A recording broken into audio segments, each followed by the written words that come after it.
Mag-ingat po tayo ngayong araw po ng Biyernes dahil ayon po sa Pag-asa, magdadala ng ulan ang southwest monsoon o yung hanging habagat sa malaking bahagi po ng ating bansa. Apektado po nito ang bahagi ng Metro Manila, Visayas, Mimaropa, Pangasinan, Zambales, Bataan, Tarlac, Pampanga, Bulacan, Cavite at maging dito sa atin sa Batangas. Inaasahan pa rin po ang scattered rain showers at thunderstorm sa mga nabanggit na lugar. Babala po ng Pag-asa, posible po ang moderate to heavy rains na pwedeng magdulot ng flash floods at landslides, lalo na sa mga mababang lugar at bulubunduking bahagi. Dito naman po sa dako ng Mindanao, asahan din po ang mga isolated thunderstorm na dulot pa rin po yan ng hanging habagat.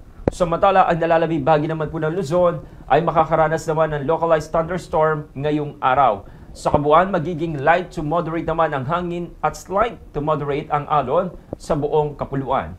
Pinapalalahanan pa rin po ng Pag-asa ang publiko na kanilang i-monitor ang isang low pressure area o LPA sa labas naman ng Philippine Area of Responsibility, kung saan huli po itong namataan sa layong 1,710 kilometers east ng Southern Luzon. Pero sa ngayon, ayon po sa Pag-asa, mababa po ang tsansa nito na maging bagyo sa loob ng 24 oras.